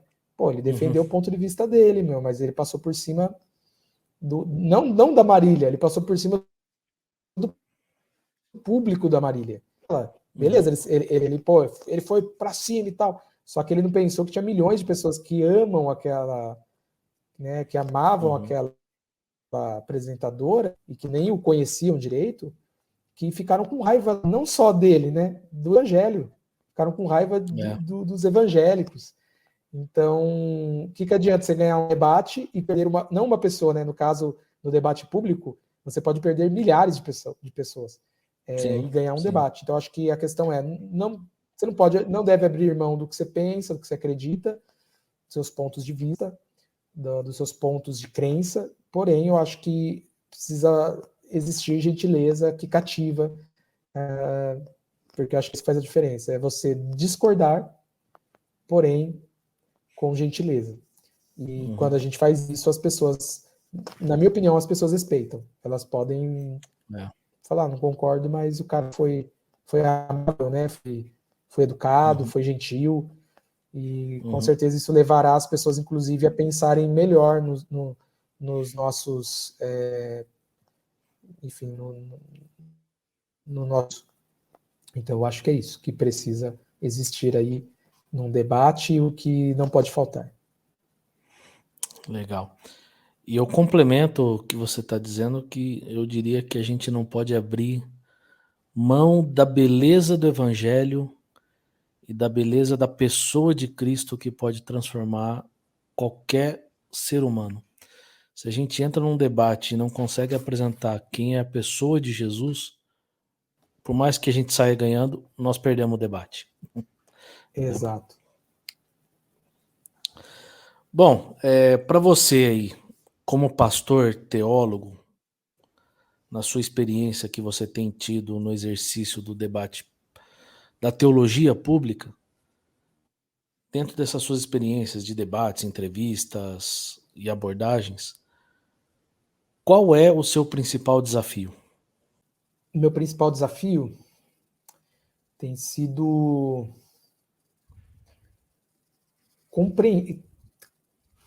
tentar me colocar no lugar das pessoas com quem eu estou interagindo, as pessoas com as quais eu interajo, me colocar no lugar delas. Eu acho que esse é o maior desafio, cara, porque eu sou evangélico, eu sou cristão, eu nasci num lar evangélico, minha vida toda foi Uhum, na igreja, eu sou pastor, eu lido com isso. uhum, Então, sabe, me colocar no lugar das pessoas com as quais eu converso tem sido um grande desafio uhum, para, sabe, inclusive tentar ter a enxerga como ela vê as coisas, como ela via a minha pergunta. Eu acho que é esse o desafio de uhum. me colocar no lugar dessas pessoas. Eu acho que é um grande exercício, gera muita humildade na gente. Então, tem sido sempre esse desafio, esse meu desafio pessoal. Legal. Bom, para a gente encerrar, vou fazer um bate-pronto aqui com você rapidinho. Uma pergunta rápida e uma resposta rápida. Qual é o livro da Bíblia que você mais gosta? Gálatas. 3 pregadores que você gosta de ouvir. Hernandes Dias Lopes, Ed René Kivitz, Caio Fábio.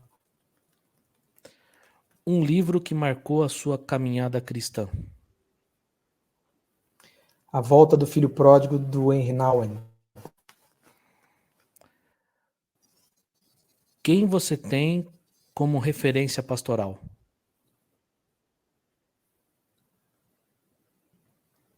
André Fontana, pastor da Iba Viva, Igreja Batista Água Viva em Vinho.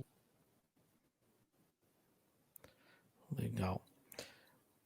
Qual a sua maior motivação no ministério?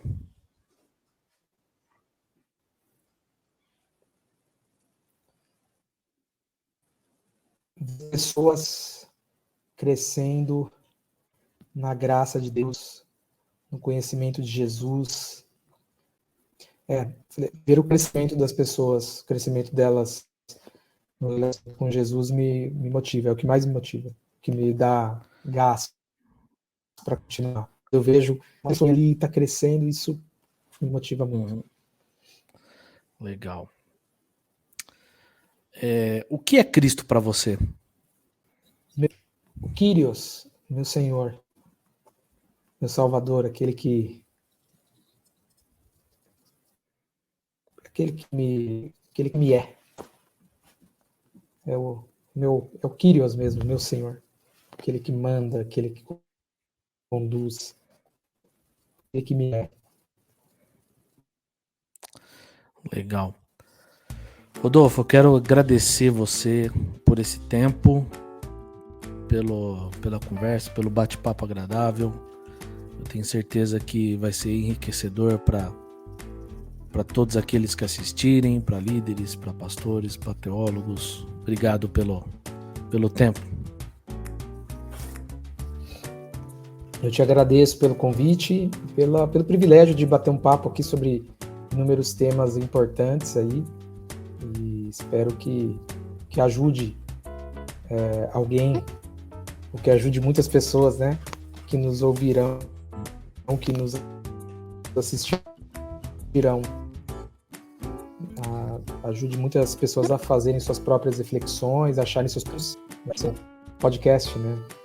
Isso. Propor caminhos, né? Propor reflexões e inspirar também pessoas, né? Então espero que isso tudo aconteça através desse episódio. Amém. Deus abençoe sua vida, Deus abençoe seu ministério, que você continue sendo um instrumento poderoso nas mãos do Senhor para levar a mensagem do Evangelho. Amém. Bom, se você gostou desse episódio, dessa conversa, desse bate-papo, compartilha, tenho certeza que vai ter reflexões valiosas para a sua vida, para o seu ministério, para a sua caminhada cristã. Se você gostou, também deixa o like, se inscreve, comenta aqui aquilo que você achou e compartilhe com pessoas para que a gente possa levar as reflexões que aqui foram trazidas para mais e mais pessoas. Deus te abençoe, até o próximo episódio, se assim o Senhor permitir. Um grande abraço.